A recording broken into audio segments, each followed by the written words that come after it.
So hello and welcome to a new edition of the Gerety Talks. My name is Lucia Ongay and I am the co-founder of the Gerety Awards, the award that is redefining creative benchmarks by showing the value of the female vision of advertising. Our guest today is Jacquelyn De Jesu. She's the founder and CEO of DEEJAYZOO, which is a female-focused design and innovation company. Her first product launch and flagship brand and team's current focus is SHHOWERCAP, a fashion-forward reinvention of the shower cap that has been optimized for both form and function. As an advertising creative, Jacquelyn spent over a decade building brands at some of the world's top agencies, leading the creative work on accounts across a range of categories. And throughout her career, Jacquelyn has been driven to create disruptive ideas by finding power in simplicity and a beautiful execution. Thanks for joining us today and welcome to this Gerety Talk. Thank you for having me. So I read in one of your interviews, SHHOWERCAP is the modern day update of a universally hated beauty necessity. So how did you come up with the idea to create it? So I'm the daughter of a hairdresser or a beautician, if you will. And that is core to how I understand how to care for my hair and the importance of hair and texture and all of the things that are, I think ingrained in us as young people. We learn a lot from our mothers, but my mom was an expert. And I grew up not washing my hair every day. So although I didn't choose to go that path, when I went into applying my creativity to business, it was clear that advertising was the best form for that. And I was in advertising for about 10 years, like you mentioned. And it was through effectively the need for something that didn't exist. I wasn't washing my hair every day. I was busier than ever in pitches and kind of morning meetings and staying at the office late. And I just didn't have time to, do what I did this morning, which is like wash, style, blow dry in order to be presentable for those meetings. And, that's why a shower cap is used is to protect your hair and protect your style. And I found very quickly that when I went to go look for one, it's not that nothing was there when I typed in fashionable shower cap or best designed shower cap or most innovative shower cap. I always say that it's what was, right? There was a market because other people were selling shower caps. They were selling bows and, tacky prints and everything with that same shape. But it just seemed like the product experience in itself was broken. And then on top of that, there was no brand. So I was a brand builder, right? Daughter of a hairdresser. And I had never designed a product before, but I had a lot of experience in advising for that product development from my agency experience. And it just felt like one of those ideas that if I didn't do it, who would? So I set out trying to do it as fast and as best I could. And the rest that they say is history, but and I'm it sure worked. that You did. yeah, well. it worked. It worked about as well as it could have. And still today it does, and I think that that's where so much of the power in this story lies, which is that, it's a great story. It's a great entrepreneurial story, but at the end of the day, it's a product that needed to exist. And my patented invention does the laundry list of things that we say it will, right? Which are thoughtfully solving for pain points in this category. And that's really what has made us so successful. And what was the most complicated aspect when designing the shower cap? What were the functionality issues that you thought that had to be addressed? Yeah, honestly, a lot of those issues were informed by my own experience and then focus grouped or validated by conversations with women that I was having throughout development. Aesthetically, I knew that it needed to be one that the modern woman with taste could put on and feel herself in.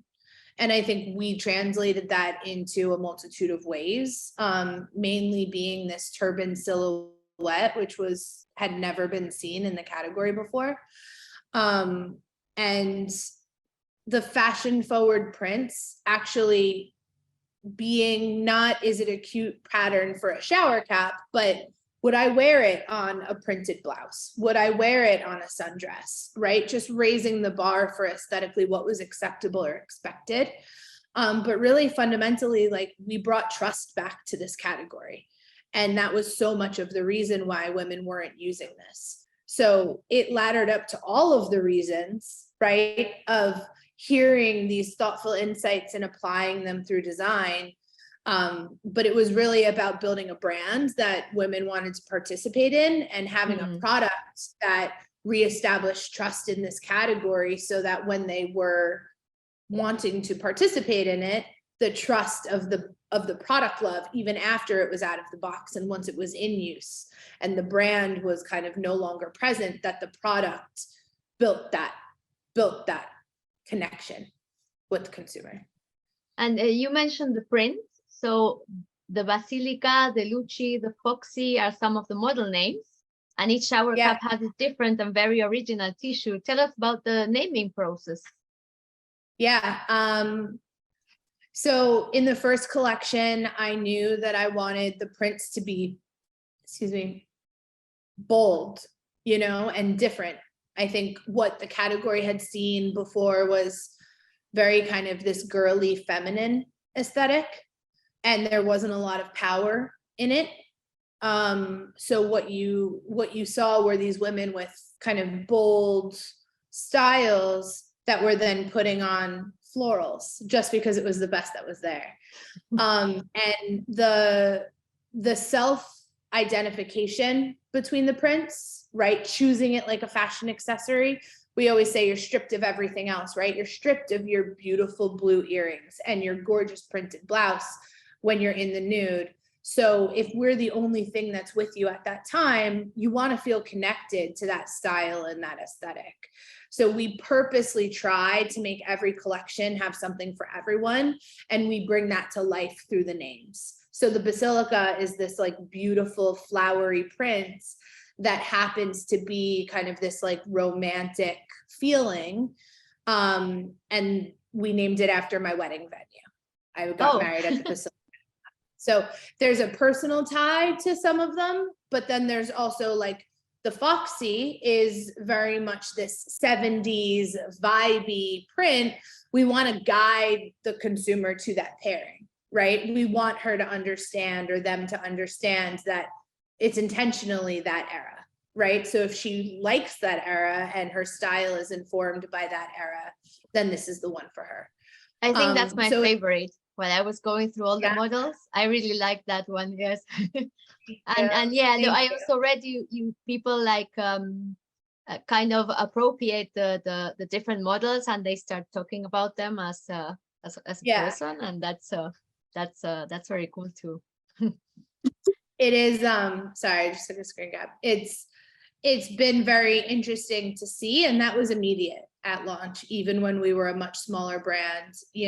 I remember one of those earliest days that people were writing into customer service and they weren't saying, I just ordered a shower cap. Of course that was part of what they were saying, but a lot of the times they were saying, I just ordered the blank. They were playing it back before we were even kind of educating them to play it back. And it's, again, like another brand equity, right? As a brand builder, that allows someone to feel like they've personally kind of customized that experience for themselves. And what are the future plans for Shower Cap?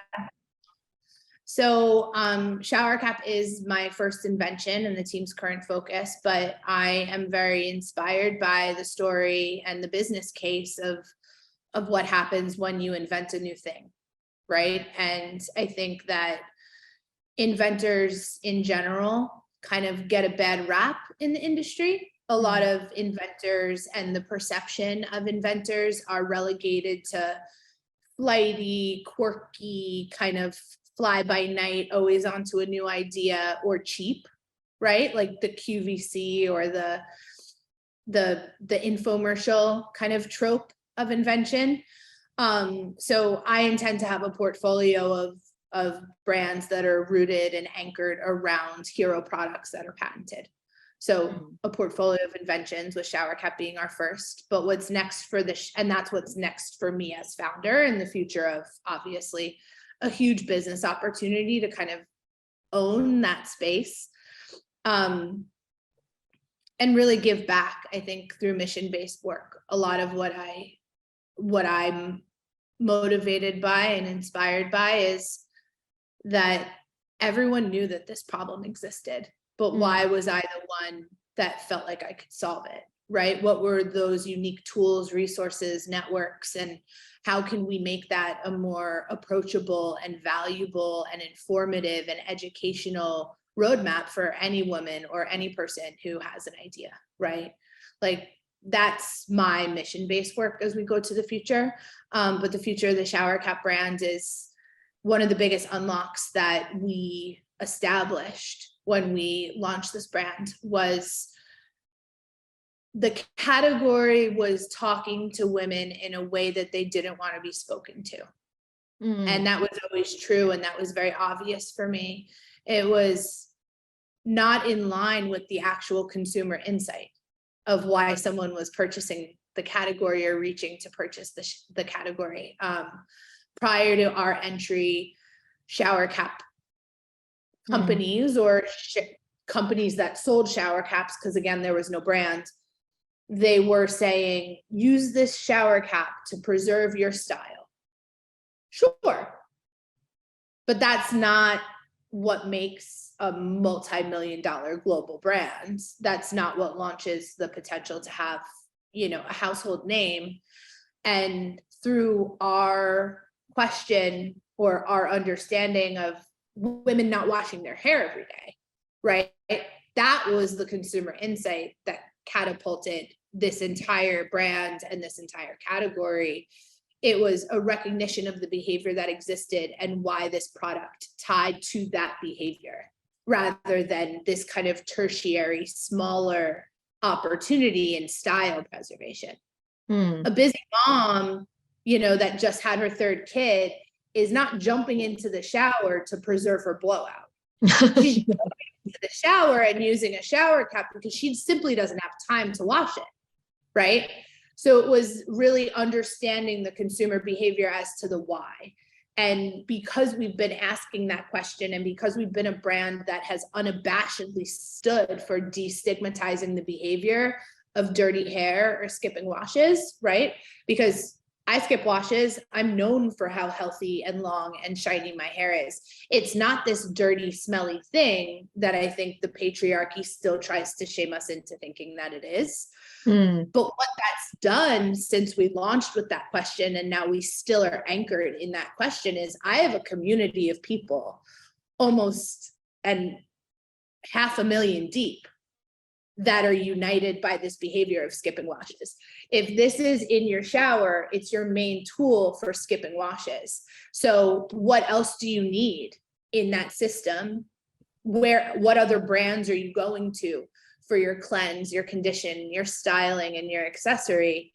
And that's really what's guiding the path for our future, is, if we have this community of people who are proudly beating their chests and owning this behavior, and we're anchored with our proprietary patent in that first entry point, then what else do they need from us? And that's where we become, I trademarked the term extended day versus dirty, right? Extended day hair. And through that experience, we're launching an extended day hair care brand, which is effectively cleanse, condition, styling, and accessorizing what was previously known as the stigmatized dirty hair. And we're doing that in a beautiful, elevated way that gives women a reason to participate, and everyone else too. Yeah, I was going to ask you, how do you think hair washing habits have changed in the last years? You mentioned skip and washing. Yeah. So we launched my brand, Shower Cap, in 2013. I was in development for 2 years, and we launched to the public in 2015 once the product and the brand was ready. I think at that time, I wouldn't have launched and I wouldn't have left my career in advertising if the behavior wasn't already grounded. Like Refinery 29, Vogue were already educating us, right? Our hairstylists were already educating us that we shouldn't wash our hair every day. It was kind of known. And over the years, that's only become more and more popular because more and more brands have decided to double down on their dry shampoo offerings or expanded the tutorials in how to extend. And through COVID, you know, this is a blessing for me, an independent business. Women and people were washing their hair less than ever because 90% of women don't wash their hair every day. But the women who go to SoulCycle twice a day or are avid workout girls and sweating on a regular basis, those people still were, right? And during COVID, that fragment of the people that either thought that they needed to wash daily or were exercising so that they had to or had thin hair, it became an opportunity for them to, in quarantine, reevaluate that part of their routine. And without us being a brand that was pushing them towards that, it was already kind of naturally happening. So there was a much bigger burst. And, you know, I just intend for us as a brand to continue that narrative and continue to own that space and that conversation, because it really is only getting more and more popular each year. And how did your previous experience working in world top agencies, as you mentioned, prepared you for starting your own business? A lot of ways. I think one of the biggest ones and probably the most universal answer is that as an advertising creative, you're fundamentally educated in teamwork and delegation, right? There's your junior art directors that take comps to one place, and then your strategists that have their role, and then the director has another role.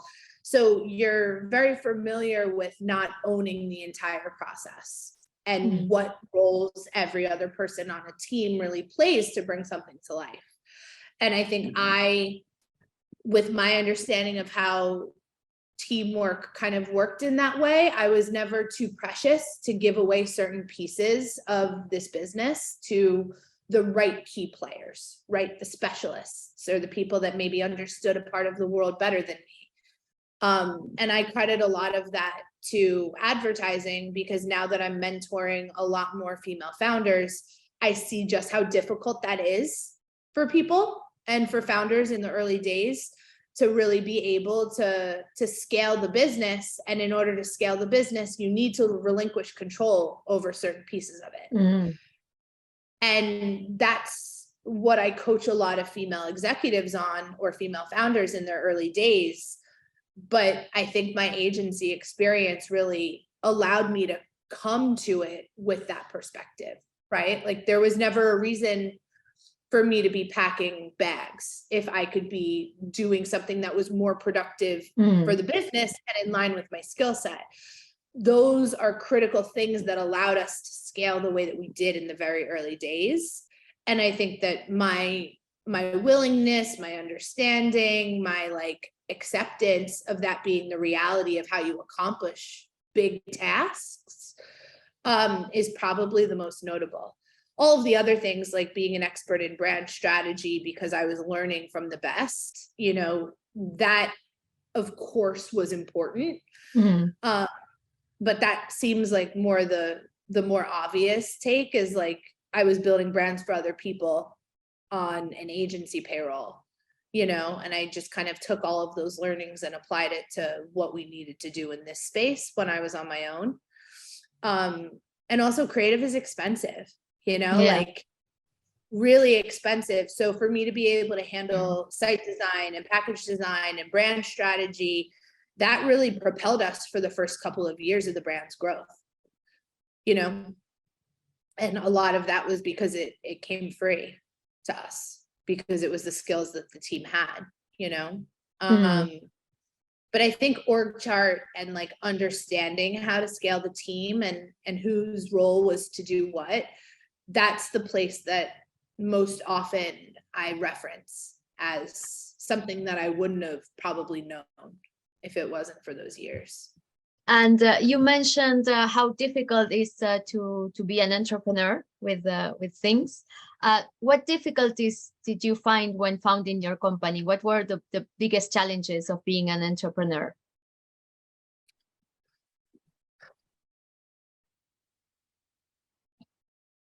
I mean, this is what first comes to mind.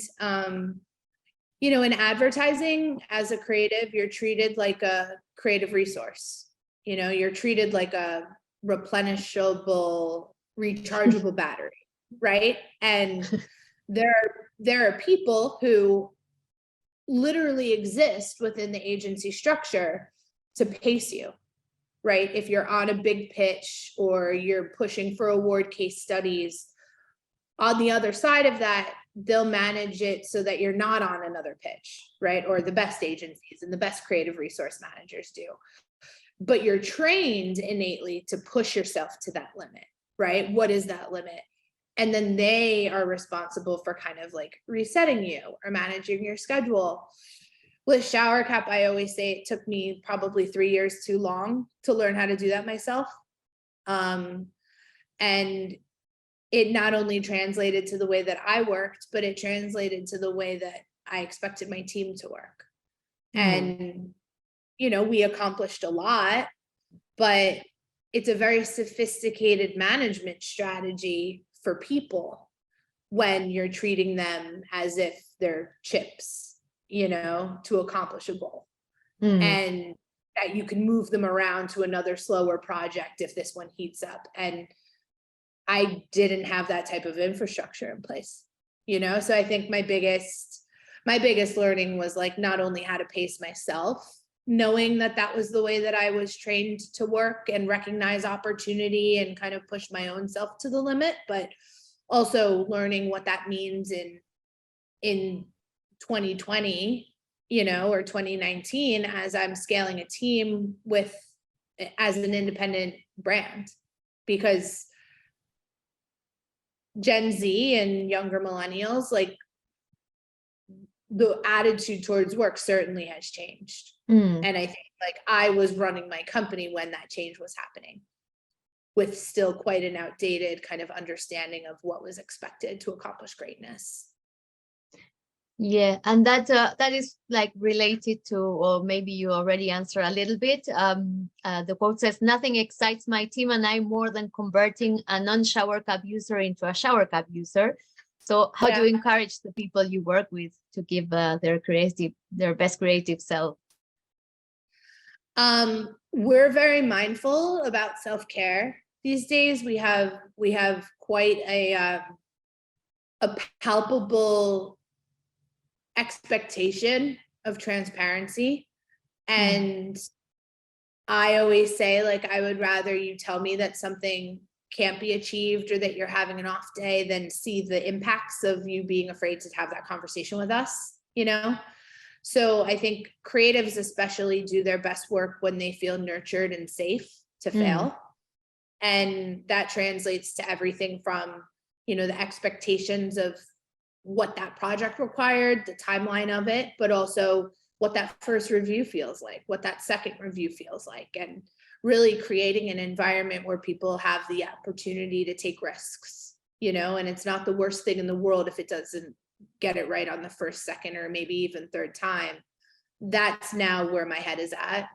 And making sure that there's just fluid communication for everyone involved, you know, just being comfortable to be able to have conversations. Like, I no longer consider myself a boss. I consider myself kind of team lead. And even when they like jokingly refer to me as a girl boss, I say, no, you know, those days are over. Like, I'm here in it with you. And I think that that's created just a little bit more safety to try big things rather than be afraid to. And what are your passions outside of work? What are your interests? What are my interests? I love singing. Like I can belt with the best of them. So whether that means like a karaoke night, or, you know, just singing in my house with my girlfriends. Like I have a lot of friends that are in theater and performers. And although that's not my path, like that's some of where I get my most pure joy, is just on a mic, like screaming an Adele song. And yeah, I mean, I've been trying to kind of like fall in love with New York City again, now that the world is open. I'm born and raised here. And I think through being a New Yorker, you tend to not experience it as much as people who are visiting. And I'm really trying to make an effort to like go to neighborhoods that I'm not normally in, or parts of the city, or things that have, you know, that if I was a tourist maybe, or like, I guess spending time here, I would want to make time for it, because I've seen just years go by where like I view it from afar, you know. And I'm not talking about like the Statue of Liberty, you know. I'm talking more about like the things that the New York Times writes about in, you know, what is it, 34 hours and whatever. Yeah. Yeah. And you are part of the Qualia Council, which is a Web3 LVMH for leaders and builders to incubate and invest in the next generation of art, fashion, and design brands. Can you tell us more about this and what it means to you? Yeah. So Qualia was founded by one of my, I guess she's a founder friend. Her name is Jackie Courtney, and she's just really lovely and powerful in her creative mind. And she launched Qualia as a place for women to really incubate and birth new ideas in Web3. And I think what that means to me, and what I'm so inspired by, is that as a creative, Web3 is a new frontier. It's effectively like rollouts and launch strategies, right? Which is something that we all understand as creative professionals, but now it's in a whole new landscape. And there's so many functionality kind of like open spaces to play, because everything is almost new. And I think in advertising, or at least being trained like an ad kid, and having that career in the most traditional sense, to take those types of creative strategic skills and apply it to like a whole new terrain is very stimulating and inspiring. And it feels like, as long as the communities continue to be kind of inclusive and non-biased, that there's a huge opportunity to level the playing field in what's always been a pretty patriarchal, kind of oppressive industry. Yeah, and in one of your posts regarding Qualia Council, you said, "I'm so honored to be part of their future of your vision for the future of Web3." So my last question is, how do you see the future of Web3? Yeah, I see more of that. I think there's a very interesting intersection between intellectual property and Web3.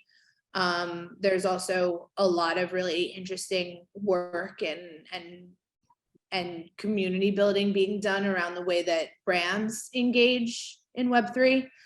I think the metaverse is one aspect of it, but for brand leaders and creative directors to fully dive in and understand what's possible is just going to amplify the types of creative work that we see from brands. And that push and that climate where the person to the right and the left of you is doing kind of new and novel and experimental things, I think that's where we all rise, right? I think the growth and the scale of the D2C brands and the Facebook and the Instagram has almost like sanitized and deprioritized and almost like created a world where we're incentivized to speak to the lowest common denominator, whereas brands going into Web3 are forced to do the opposite, right? They're forced to be disruptive and innovative and different. it's not about best practices necessarily. It's about learning the best practices and then going far beyond them. And that to me is what was why I went into advertising in the first place, was like, it felt open-ended, and it felt like an opportunity, and it felt like so much of what now Web3 is allowing us to do again, you know. Good. Okay, so thank you so much for spending time with us and telling us about SHHOWERCAP and your future projects. And all the best with everything that's coming. And congratulations also. Thank you, Gina. It was so nice to see you.